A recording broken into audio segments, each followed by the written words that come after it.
Good morning, everyone. Okay, many people think that once you become a minister, most of your troubles are behind you. Or don't you think that at all? It's not true.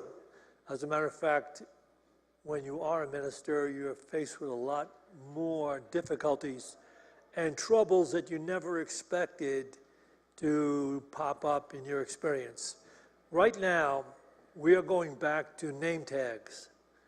You saw it in the lobby that we want people to wear a name tag because it helps everyone get to know each other and creates the community we're looking forward to creating. The new community, living in harmony, peace, and love, and sharing. That's it. And then we also added the heart. For people that are new, you put a heart on your name tag or on your blouse or sweater, whatever you're wearing. And then other people know that you're new, and we're asking you then to greet them, say hello to them, talk to them, make them feel welcome to Unity. That's what Unity is all about. It's about community. And it's going to be more and more about community. But there's always some type of trouble that arises when you're trying to do good. When we first used the hearts, before we did, we were using a star for new people. And so we would say to everyone, you know, greet the people with a star. And at that time, it was before COVID, we would say, hug everybody with a star on. And then somebody changed it in 1 week. Instead of stars, they changed it to hearts. And then someone said at the pulpit, hug everyone with a, say that to yourself a couple of times, using heart. You see the problem we ran into.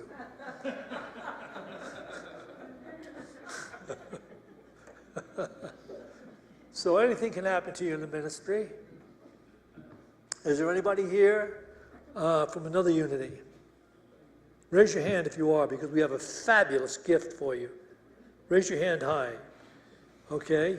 Nobody from another Unity, all right? Is there anybody here for the first time? Okay, keep your hand up. We have a gift for you.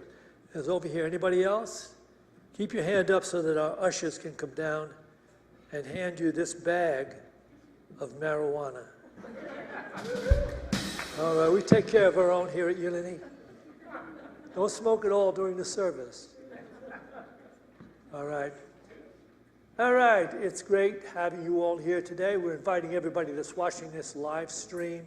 Please show up and see what it's like to really experience the real feeling of love, insight, joy that takes place when you're with other people and not sitting at home in your underwear, drinking coffee and eating croissants. That's not it. You got to be here to experience it. You are going to really enjoy being here for this talk when Syntysche gives it in a minute or two.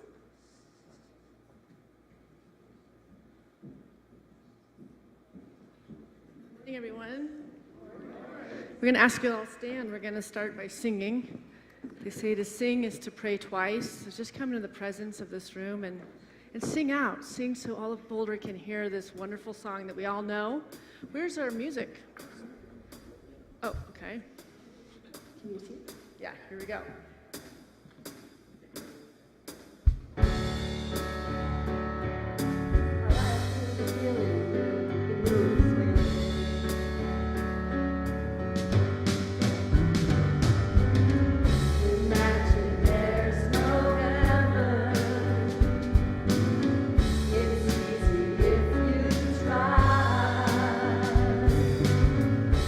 Don't help me, though.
day.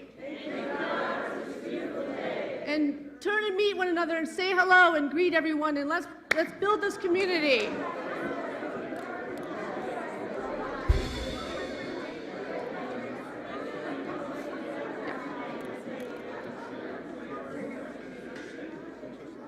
I'm getting my stuff.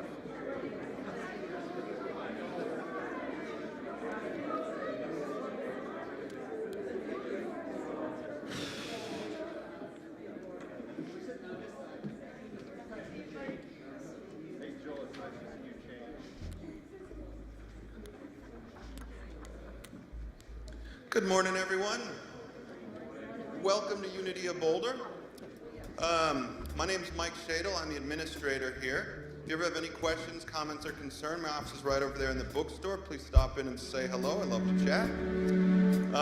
I'd like to say hi to everyone who's here live in person, everyone who's here joining us on the live stream. And for those of you who are on the live stream, we would absolutely love it if you click that like button, or if you click that share button.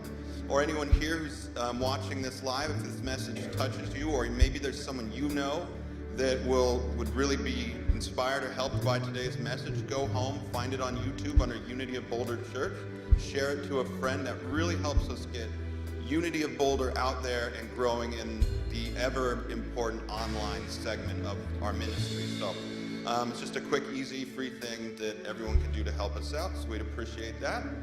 I'm not sure if Jack mentioned it, but today we are having a potluck following this service over in Fellowship Hall. Everyone's invited. If you have a dish to share, please bring it. Even if you don't have a dish, though, still come join us. Syntysche has worked up some great discussion questions for everyone to sit and discuss with the people that you're sitting around, so you'll get to kind of chat with other people at your table and get to actually meet people and interact, and it's always a lot of fun when we do this, so please join us. And now it is my pleasure and my honor to welcome back, after a long hiatus from our stage, today's musical guest. He is an absolutely world-renowned violinist. He's well known as the Barefoot Violinist, which is a well-deserved title. So please, everyone, welcome Malcolm Watson.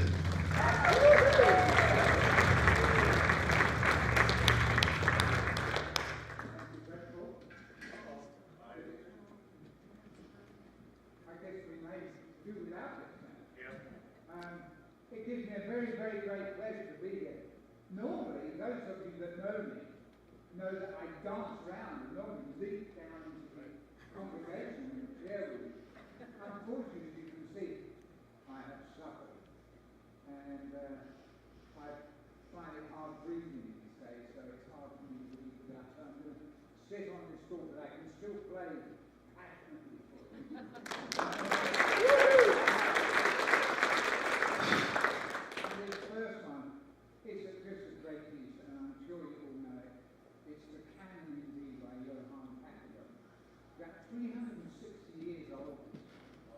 Is my clicker out there?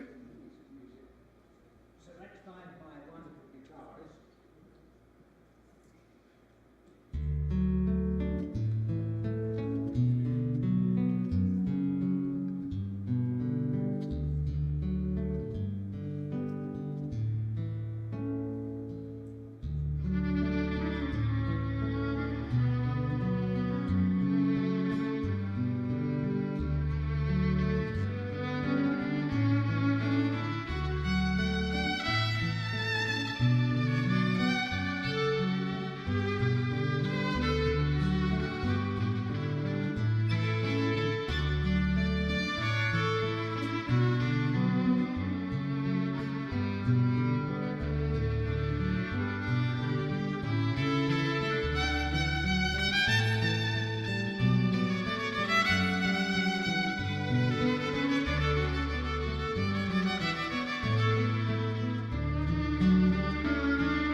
Thank you. Beautiful. Nice to have you back with us. We used to always have him in December so he could play incredible Christmas music on that violin, and it's just always like so special. So we'll make sure we do that this year, have him back at Christmas time, because he plays Christmas music in a way it's like amazing. So good to see you all here today. I guess you didn't leave for 4th of July weekend, so it's nice to have a few people. Nice to have you here and everyone that's joining us on live stream. I'm sure you're seeing the title of my talk, and it's changed a little bit since I wrote that piece right there. It's interesting, my talks, they change as Spirit speaks to me as it's, being downloaded. So I would change the title to Facing Our Shadows, then Opening to a Miracle Mindset. So we're going to do a little bit of that, but this is a continuation of the talk that I gave last Sunday. I started my talk last Sunday talking about Myrtle Fillmore, who is the co-founder of Unity with her husband Charles, and how she taught us how to move from victim to creator. And she did this by facing her own physical health when she was diagnosed with tuberculosis and given less than 6 months to live. And then she went to go see a spiritual teacher named E.B. Weeks, who was traveling through Kansas City, and she was there with many friends. And as she sat and listened, this man that was speaking was a student of Christian Science at the time, and all the new thought was all being birthed at that time. And Christian Science has a lot of similarities to Unity, but a little different. And she heard the speaker say, "I am a child of God, therefore I do not inherit sickness." And those words rang true for her so completely in that moment, because until then she had believed in the inheritance of sickness, because she had many family members that had died from tuberculosis. And all of a sudden she was given permission to say, I don't have to be a part of that lineage. I'm a child of God, so therefore I do not inherit this illness. And so she worked with that. And when she left that talk, she left a light filled with spiritual ether. She knew she was healed. It was like those words just transformed her. She shared with everyone that she sat with at that talk what she'd heard, and none of them had heard those words come out of his mouth. So it was like a direct download that she thought came from this person, but she heard those words from the ethereal realm.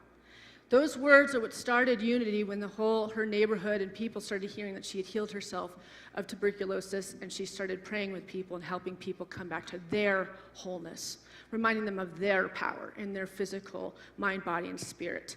And that's where the birth of Unity came from. So today we're going to talk about how we move from victim to creator. So this doesn't have to be about physical illness. This is just lack in whatever area, limitation that you're facing, if it's your work or your job or your partnership, or you fill in the blanks for what is going on in your own particular life. But I shared this quote last Sunday. If we are ever to understand and use higher spiritual laws, we must learn to use the laws governing our present state. As we do this, we shall see that they are different phases of the same law. The Lord is more willing to give than we are to receive. That's really important. Let's just kind of say that together. The Lord is more willing to give than we are to receive. The bounty of God is within us, undeveloped and all about us, unused and misunderstood. It is ours to use all that the Father has. Spirit within is the quickening, adjusting, harmonizing force. Yes, we must agree to think health and to bless the body and to express that which causes all the functions of the organism to work perfectly. But there is the physical side of health also. Spirit must have substance through which to manifest. You must provide the manifestation, substance, and life elements in proper food and drink and sunshine and air. Without these, spirit would have no vehicle, and these are drawn in from the outside. Do you see? Because we always talk about how we have to go inside to get the answers, but we have to do physically, we have to put feet in action underneath our thought process, our heart-mind connection. When we decide we want to be healed, we also have to start eating well, drinking water, exercising, all those things that we know we can do on the outer, and then we can change the faculties of the discord that's happening, the fragmentation that's happening, and bring ourselves back to homeostasis. So when you see law over and over and over again in this passage, I was talking about laws last week and how we see law in the Unity literature all the way through. And what are the laws? There's so many different laws that we can lean into, but the biggest one is the law of attraction. So the law of attraction is what we think and what we say and what we're acting out in life is what we're reflecting back into our body. So when we're having an undeveloped moment and an unspiritualized moment and speaking to the ills, we're actually attracting more of those ills into our lives. So we have to find a way to shift what we're thinking about. We have to think on wholeness, the substance of God filling and moving and changing that which is being called for our life's shifts. But that action underneath our thoughts and words is called law of inspired action. Many people think that visualizing a goal and developing a positive attitude towards it will be sufficient to exploit the law of attraction. However, you also have to take inspired steps towards that thing that you want, whether it's a big or small step. It instantly helps you to attract that relationship, job, or enhanced abundance you seek. So we can't just lay in bed and just visualize what we want. We have to get up, and we have to get inspired. And we have to have faith. We have to grow faith in this greater something, this greater power we call love, spirit, God, source, Allah. Whatever word makes you feel divinely connected to this power. What if I'm using any words that trigger you, then replace it in your own mind's eye and fill it with that hug of God or love, right? Because we're here to heal. We're here to love. We're not here to be triggered at a spiritual center. We're here to find our community and reflect the goodness and the wholeness that lives in each and every one of us. So after my talk last week, I had a few counseling sessions. And I'd say that there was a depth of heaviness that I was observing in the sessions that I had this week. I mean, just some of the most spiritualized people in our center that could not find the language of spirit. It was just dense. And I've sat across in that a little bit too much this week. And I was thinking, what is it that's making us lose hope? Lose faith in this greater something, that we know the tools, we know the language, we know how to place it into our life and become a conduit of this divine nature. And yet, the most spiritualized people I know, some of them, can't seem to pull themselves out of a rut right now. And if there's any time that we need to be meditating, it's now. We have to be connecting with a higher consciousness. You got to stop watching the TV. I get it is a very dense time in the world right now. That's why we have to take to task what we're bringing to our own personal lives, to our own personal health, to our own personal expression in this world. But I always want to remind you of this quote from Eric Butterworth's book, Discover the Power Within You. He says this: if you owned a mountain cabin and wanted to make it fresh and habitable after a long winter, would you have to induce the air to enter the doors or plead with the light to stream in the windows? No. The moment you open the doors and windows, the wind and sunshine would surge in of their own accord. This is a good picture of God's relation to our lives. Prayer is simply opening our lives that we may receive what God has always been trying to bestow, conditioning our lives with God, love, spirit, source. And Khalil Gibran says, for what is prayer but the expansion of yourself into the living ether? So what is prayer? You know, in Unity, we know that we're not changing God in prayer. We're opening ourselves up to that which is already there. It's already in an inflow. It's just like opening the window. So we speak from an affirmative prayer. We affirm that our good is still here in the midst of us, even though maybe we don't see it so much in this world right now, right? So we don't look to the world to find our spiritual divine connection. We turn inward and we find that light from the inside out.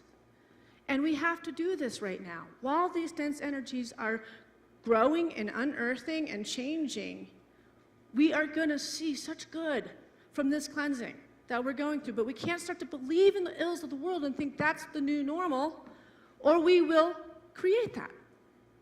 Because that's again, the law of attraction. So she's working right here about what Khalil Gibran says, for what is prayer but the expansion of yourself into the living ether? What is ether? Like you think of, surgeries back in the, a long time ago, and you got really, really high, so you just didn't really realize they were cutting whatever. But spiritual ether is the spiritual substance in which we live, move, and have our being, and out of which can be made whatever we desire. Some scientists teach that space is heavily charged with energies that would transform the earth if they could be controlled. One with spiritual understanding knows that the ether exists as an emanation of mind and should not be confused in its limitation with matter. Its being is governed and sustained by ideas, and ideas have no physical dimension. So we seek the divine ideas. When we have these dreams and we're like, wow, that was a really strange dream, but it pertains to something that's happening in our lives, you need to sit with them, write them down, and start looking at them. What are they trying to say? Because there's divine ideas in our sleep that's being given to us. As we start to really nurture, every part of our life is a spiritual experience. It's an unfolding. That there is no, coincidence. It is absolute divine order. It makes life extremely amazing. And we start to look through that lens. That is the miracle mindset. The miracle mindset is knowing you're good, is in the very midst of you. And when you live from that state, you'll have nothing but things being laid in your lap to help you move through whatever is blocking you, whatever is, limiting you, or a belief system. We're going to work with belief systems a little bit later so we can maybe finally heal some of the stuff that's still keeping us living small from a human point of view and expanding from this divine nature that we were born to be, so that we may actually finally do what we were put here to do and be. Again, Eric Butterworth goes on to say this: God doesn't have what you want or need. God is the substance of that need. You don't have to ask God for life, for God is life. You are the projection of that life into visibility. The key to healing is to lift up your thoughts to the consciousness of the wholeness of life in you. You need not ask for it. God is that wholeness, but you must accept it into your mind, which has been seeing in part. You don't have to ask God for wisdom, for God is wisdom. Your mind is an activity in the infinite mind of God. If there is any break in the flow of the inspiration of the Almighty in you, that break is in you. That break is in you. That's not in God.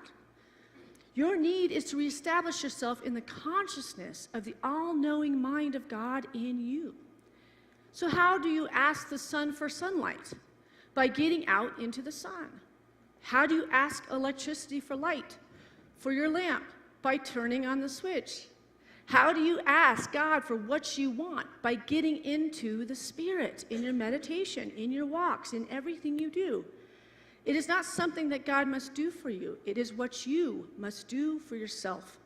To enable Spirit to do for you that which it is His ceaseless longing to do for you. It's just right there. It's in the midst. It's trying to blow in. It's trying to blow in. But our resistance, our lack of faith in our furtherment, in what's new, what's next, after all we've been through over the last few years, we have to open up. They say to become like a child is a spiritual virtue again, to open our eyes again and try to see from a new perspective. Not from our old limited baggage that we've gotten through life, but to look as if everything is new and magic once again. In Luke it says it this way: it is the Father's good pleasure to give you the kingdom. It is the Father's good pleasure to give you the kingdom. So why won't you let God do that? Let's just take a deep breath. We have to be honest with ourselves. Why won't we? That's what Mother God, Spirit, Source wants to give to us, the kingdom. And what is the kingdom? The kingdom is freedom. The kingdom is relief. The kingdom is peaceful. The kingdom is still awestruck. The kingdom is this divine walk that everything is working out for me. Everything is working out for me. Thank you, God. Thank you, Spirit. Thank you, Source. So we read all this, and there's all this positivity, but then when I get off of this platform, one of or two of you will come up to you and say, but Syntysche, how can you see there are miracles, but I don't understand how you can say that? Have you checked the news lately?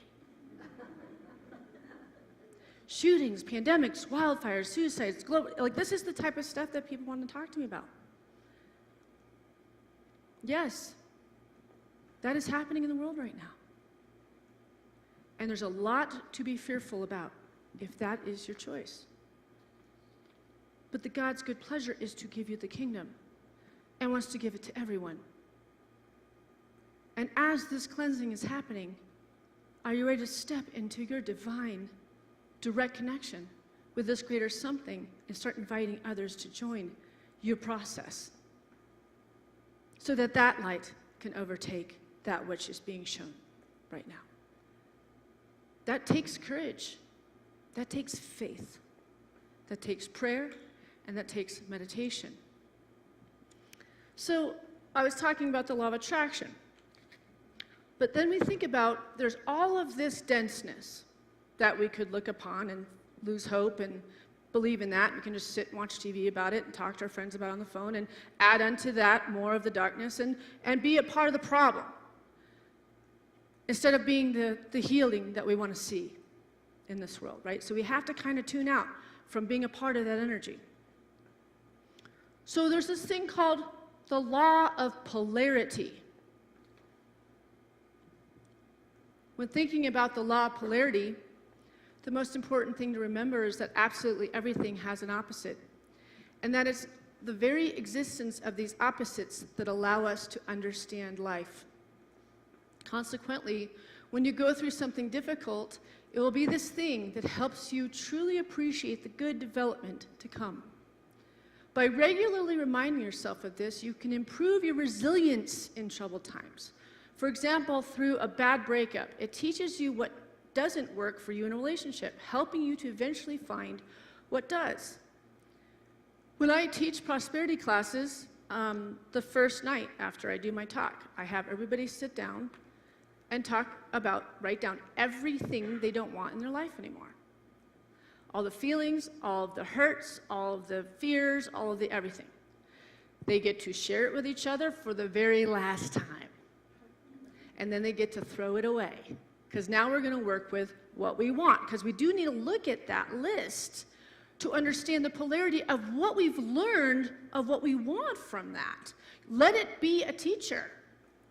There is something very symbolic about these times. We are being taught how to develop in consciousness as Jesus did and actually worked miracles for others and this world and this planet. We cannot be any less than that. So we have to take to task, what is all this darkness? How are we going to use this denseness to move to some powerful energy of light as us? That second coming of Jesus is us. It is our awakened state that steps in. But first we have to face the shadow limitation that we harbor still and keep talking ourselves out of becoming this 5D consciousness, this high consciousness. And be it all the time, not sometimes, not just Sunday at 11. But Monday, Tuesday, Thursday, every day. And you'll have hiccups.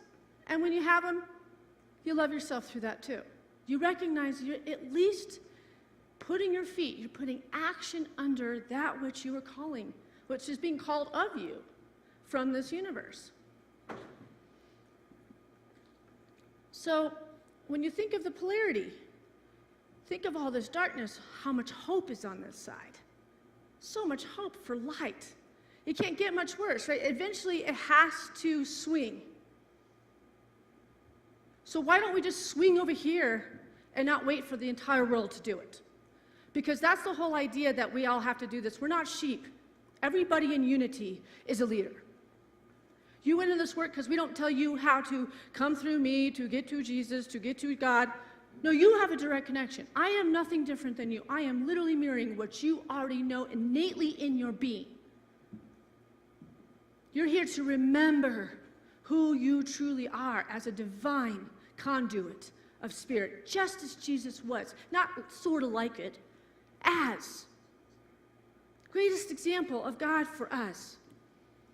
So, if you look back on the last few years, the dense, offensive feelings of loneliness, loss, and fear many of us have experienced, we realize that the polarity, the pull from this, is the most incredible and powerful possibility for brilliance. So, I have paper and pencils in the seats in front of you. I'd like you to grab a piece of paper. And we're going to do a little interactive thing right now, just between you and God. So I want you to take things home with you each week to start working this work, right? I'm going to ask you a question, and I want you to write down your truth without putting your thought process into it. Just start writing and do an automatic write on this one. Are you happy?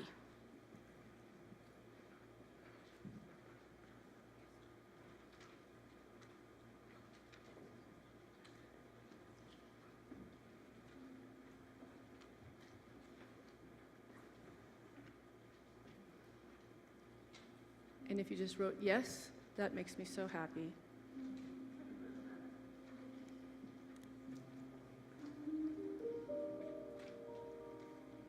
And when you write if you are, or what could be better, or what else, I want you to write 3 things down that you're grateful for in your life right now. Or more, if it just explodes on the page.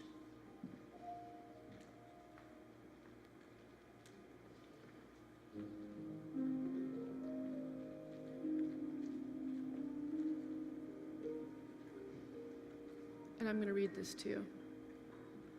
What is the path of our hurt? What is the reason for our suffering?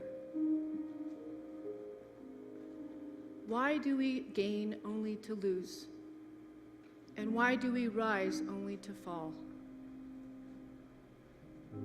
In the last 3 years, many of us have gone through the deepest healing of our lives and are still going through it. Many of us didn't know what to do, but we knew we couldn't last like this forever. We wished it would go away. We dove deep into ourselves and asked, what am I really here to do?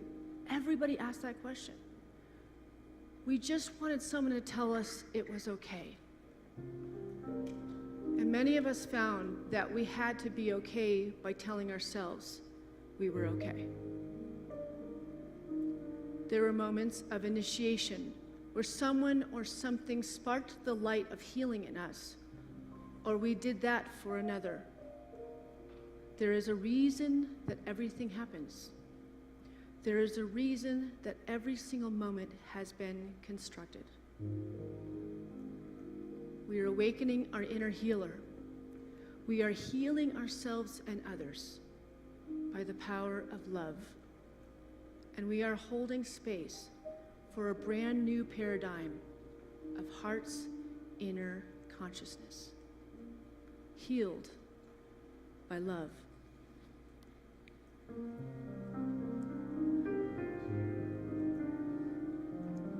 So we're going to go into a little bit of shadow work here, where we're going to face some of the things that might still be speaking to us in limitation, and so therefore we may still be, through all the change that we need to make in our lives, there's limited talk and feelings. Spirit's talking, I guess. So let's ask ourselves this question. Have I in any way become or acted out the characteristics of someone who hurt me?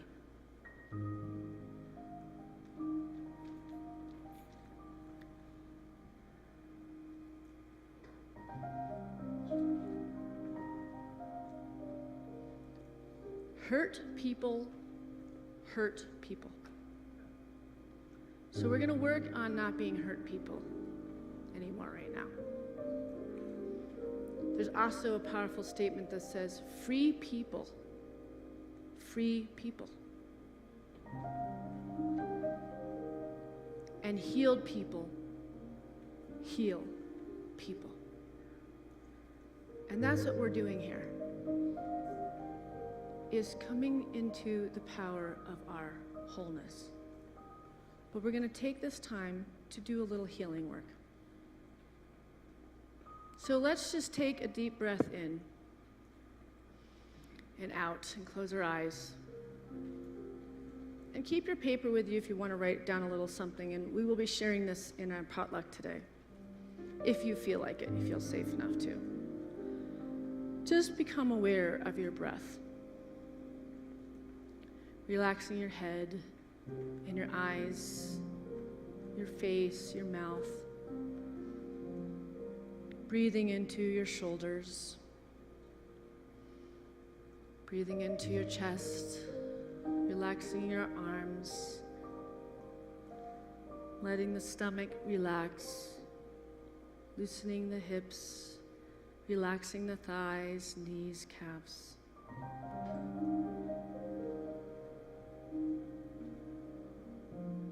And I'm going to ask you that question again. Have you in any way become the characteristics of those who have hurt you?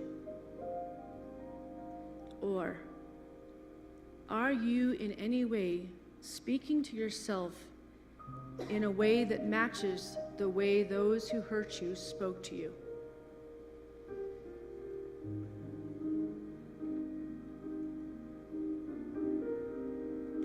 Have the neglects, wounds, and traumas of your past experiences with others been stored inside your subconsciousness, so that now it lives as an inner critic? In order for us to keep the neglect and mistreatment circulating and spiraling in your subconscious,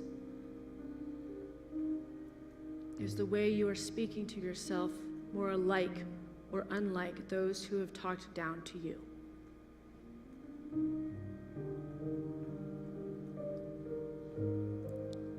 Is the way you are speaking to yourself more alike or unlike those who have disparaged, overlooked, or even ignored you, or criticized you? We begin by asking questions and then follow up with transformation. To help heal on a cellular level, so we can exit this moment together better than we've ever been. More conscious than we have ever been. And more of a solution to what the world is transforming, instead of being an echo of the problems here to be resolved.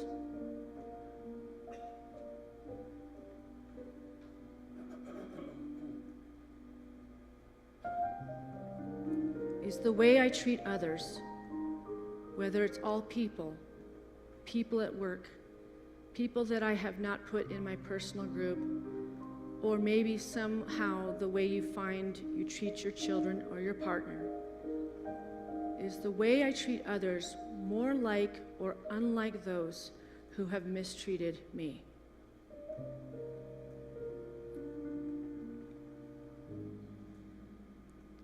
Let us use this moment to turn inward to face the behavior, to become more conscious of our conduct, because what it means to be a more conscious being on this planet, and I say this with love, because all beings are on their own journey of becoming conscious. Even those of us who are conscious are always on a journey of becoming more conscious.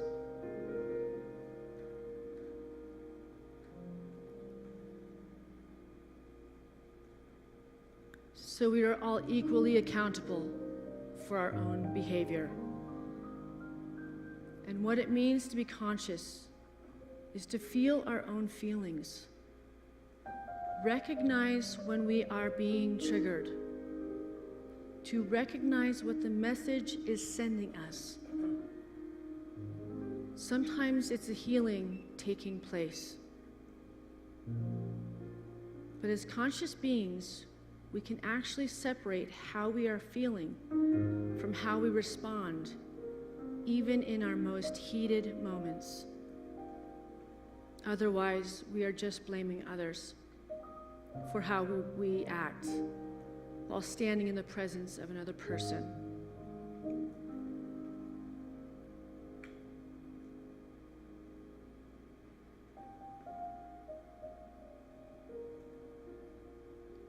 I acknowledge any of the ways I may treat myself and others as a reflection of how others have mistreated me.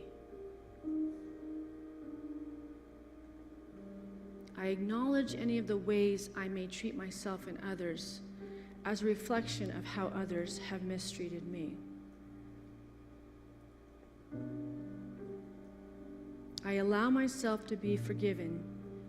I can say that I forgive myself if I can go there. But saying I forgive myself is often how the ego tries to be in charge of forgiveness.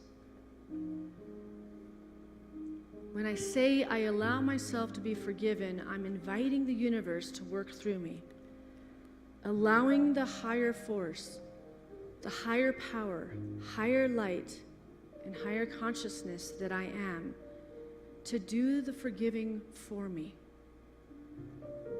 where all I have to do is be worthy enough to receive it. And even actions that I have done seem unforgivable to me, I ask the universe to forgive me on my behalf. Because the greater wisdom is that forgiveness frees a human being from acting out their pain. So to be an inspiration to others and not a perpetuation of a hurtful past. Forgiveness starts within, by asking the universe to enter my field, my mind, body, heart, and soul. And now let the universe take this burden out of your energy field so that it no longer has a charge in your life. And return it to the source to be let go. It no longer is a part of your experience.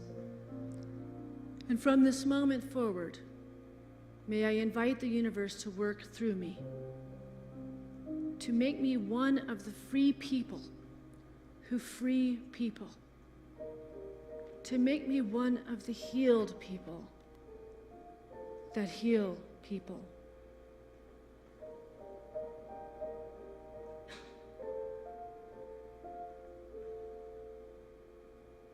I am strong. I am brave. I am resilient. I love myself. Accept myself exactly as I am. I am guided. I am protected. I am loved. I am safe. I can express myself freely. I choose love over fear.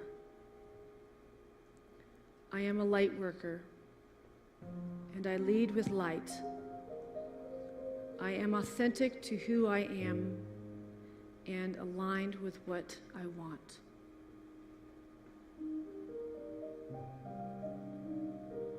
And as I come back into this room, firmly with my feet planted on the ground, I put my hands together in a prayer shape over my heart. and just start speaking gratitude statements for yourself, for this universe, for this forgiveness of self and other, so that we can let go of our burdens and step into the light beings that we are. Amen.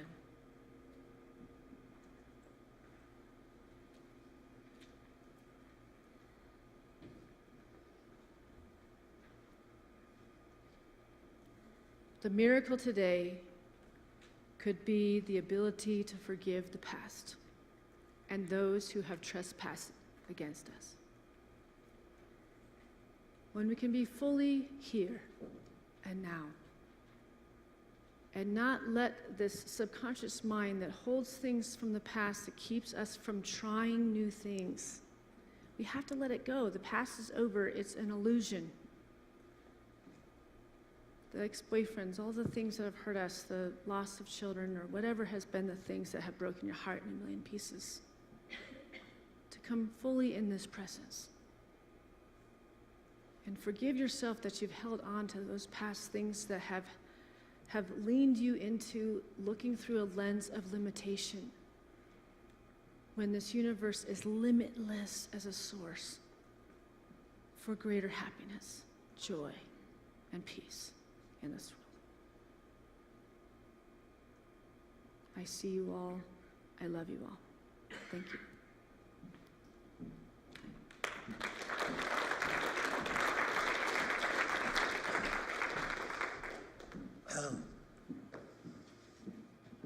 Once again, we have received such beautiful insight and ways that we can transform our own consciousness. This talk is amazing. I mean, if we can just take small parts of it with us and put them into action, it's certainly going to improve our experience in life. And that's what it's all about. It's living our way into the consciousness divine, into the kingdom of the living present God. So once again, we have freely given. It's our opportunity to give back. So let us bring to mind that financial gift we'd like to make to Unity of Boulder. Those of you watching this on the screen, you can tithe in any number of these ways right here. We appreciate your gifts. It's what allows us to continue this ministry here in the world. And as we bring to mind that financial gift we'd like to make, let's bless that gift with this offering prayer. Divine love, through me, blesses and multiplies all that I have, all that I give, and all that I receive, because I give. And so it is. And we have the opportunity to listen to the barefoot violinist again share that incredible music with us.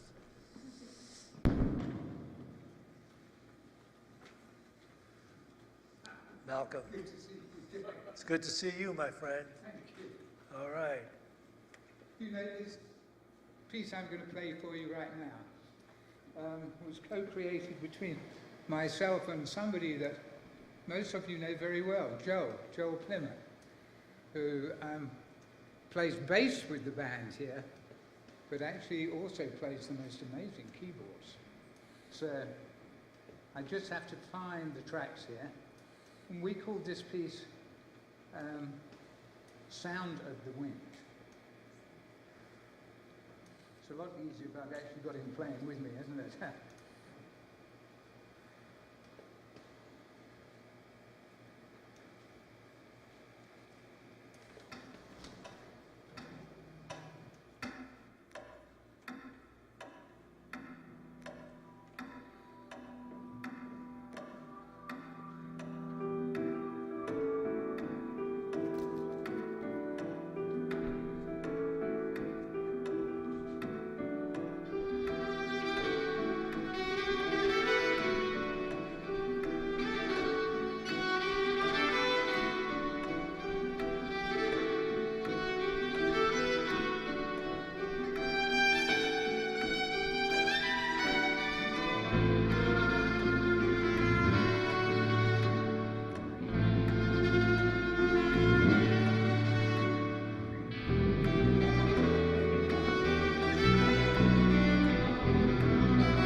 Thank you. Really enjoyed that. All right, well, we want to have our prayer partners stand right now. And I just want to say thanks to Joe as well. Oh, yeah, Joel is great. Thank you. Okay.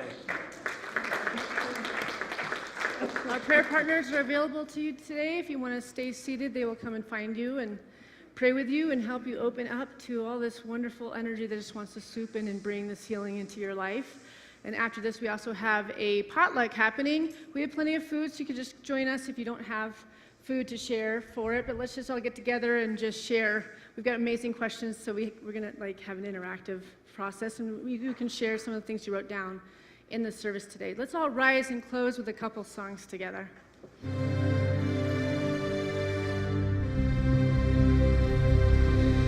This is my song, O God of all the nations, a song of peace for lands of far and wide. This is my home, the country where my heart is. This is my all, my dreams, my shrine. But all the hearts in other lands I meet with hopes and dreams the same as once. Big amen.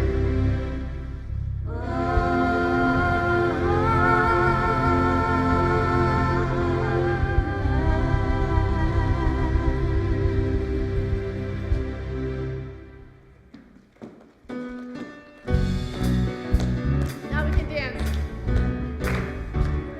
Move our bodies. Let's enjoy our life. And my heart is open wide. Yes, I'm only here for God. No more struggle, no more strife. With my faith, I see the light. I am free in the Spirit. Yes, I'm only here for God. I release and I let go. I let the Spirit run my life. And my heart is open wide. Yes, I'm only here for God. No more struggle, no more strife. With my faith, I see the light. I am free in the Spirit. Yes, I'm only here for God. In the Spirit. Now I can feel this is awesome. And my heart. Is open wide. Yes, I'm. Beautiful. No more struggle, no more strife. It's my faith. I see the light. I'm free. I am free in the Spirit. Yes, I'm only here for God. Yes, I'm only here for God. Yes, I'm only here for God.